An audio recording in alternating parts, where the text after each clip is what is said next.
Hi, this is Coach James from the Bullpen Baseball Softball Academy in Lake Elsinore, and this is a very quick introduction to slow motion video analysis, what slow motion video analysis can do for you and your player. And we have Jamie Clark kind of linked up on the left-hand side of the screen, and Kelly Wilkerson on the right. And this is just a quick demo.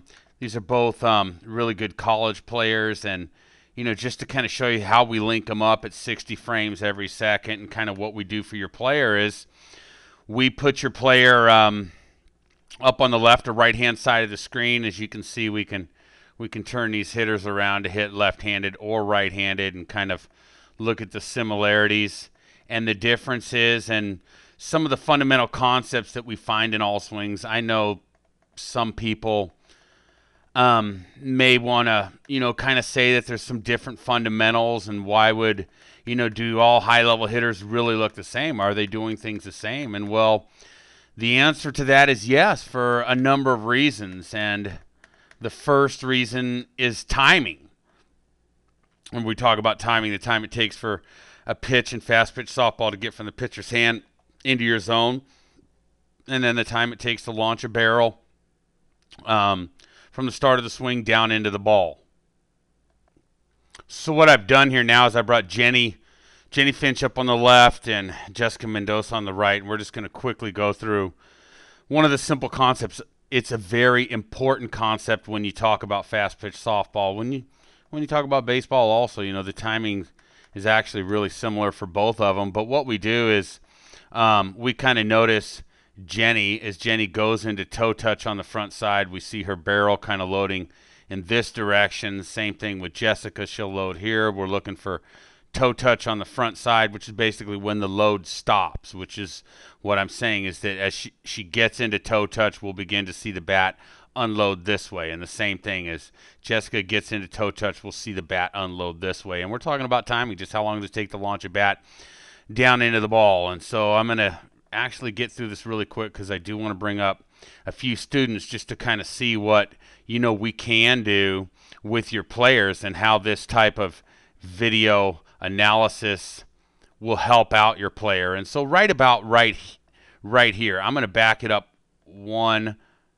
okay, so on this frame right here, we're going to finally see the bats begin to unload this direction. We're going to begin to see the bat unload this direction. We'll begin to see the knobs start to turn down in. We'll begin to see the middle turn in here, this type of action here. We see the back foot spin off this way. I'm going to put this on here so I don't forget. We are going to come back to kind of the action of the back foot here to better let me just throw this on there to better see what's happening. So right about this point here, we're just going to watch the bat unload, and a lot of similarities here as we take this through. So we'll count frames: 1, 2, 3, 4, 5, 6, 7, 8, 9, 10, 11. It's always in between 10 and 12 frames. So you're talking about 0.15 seconds. You're talking about 1/6 of a second to launch the bat down into the ball. And these are very similar numbers for baseball. To be honest with you, they're extremely similar numbers to baseball. I won't get into that now, but trust me, you can go online. Most video cameras record at 30 frames every second, so you're talking about in between 5 and 6 frames on your normal video recorder. This software that I have right here breaks those normal frames into 2 frames, so we get 60 frames every second, and we're able to really see how the ball, how the bat is launched through. I asked you to look down here on the bottom, see some of the similarities that we see on the back foot. We never see the squishing of the bug type motion where the heel's going behind the foot. All we do is simply see a function of the middle turning through and the back leg turning down in as the middle turns through it, as this begins to kind of rotate through. So you watch the back foot here, and you see the back foot turn down and through. So I'm going to stop right there. I'm going to bring up one of my students now. This is just some of the similarities. Slow motion video really is a tremendous tool. So what I've done here is brought up player from one of the local high schools. She's going to be a senior this year, and just to see how we link it up, to see the similarities and the differences. I'm not going to get into it too much about similarities and differences because I don't want to necessarily kind of work over these hitters online, but I do want you to notice there's a lot of really good things going on in these swings that we're about to see. So this is another one of my students. She's linked up with Stacy Newman, and what I try to do is try to match up the pitch location on each hitters, because you will see some fundamentally kind of different things. Definitely posture when you're talking about pitch location. So so we just kind of link it up and take a look at it, what we're able to do. We're able to kind of just really see, kind of easily see, you know, some of the fundamental parts of it. We notice, watch this gap here as they turn through. Watch as Stacy turns this through. You don't see any of the launching of the hands coming first. You basically see the same gap between the shoulder and hands here that you did at the very beginning. And those are just some of the things, you know, that we look for disconnection early. We look for, you know, how the middle turns through. We look to make sure, you know, there's no spinning out type motion here on the front foot, and basically really easy things to see. Now this girl's going to college next year. She's got some good things going on. And bring up another student real quick.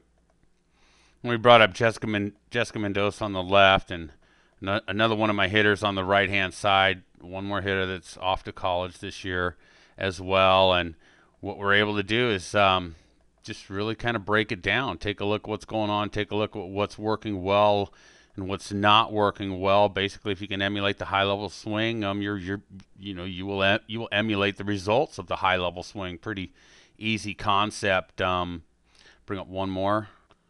So this will be the last student that I kind of bring up. It's students on the left-hand side of the screen, and I'll be able to show you real quick. All I do is advance both the hitters down into contact, and from there I'm able to link them up. So now when they move, that, you know, they basically move together, and we're able to, in very slow motion, be able to catch basically everything going on in the swing. This hitter on the left-hand side of the screen is should be a sophomore this coming up year, and she's doing some really good things. She's making some progress. On another video that you have access to kind of on the same page where you're finding this video is a video called Bat Drag that I created with some of the inefficiencies that are easily seen in slow motion video, and how to fix those inefficiencies, some before and after photos, and might show a little bit more value of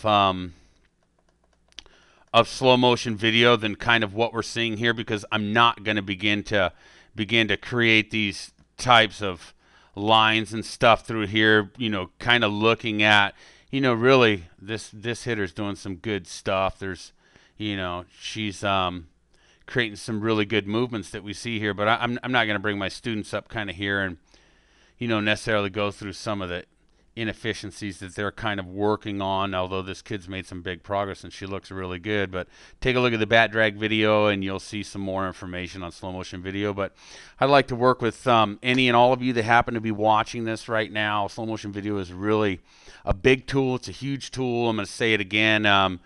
If you can see it in the high-level swing, you might want to get it in yours. If you don't see it in the high-level swing, you may not want to be working on that. And so video doesn't lie. It's very authentic. It's right in front of you, black and white.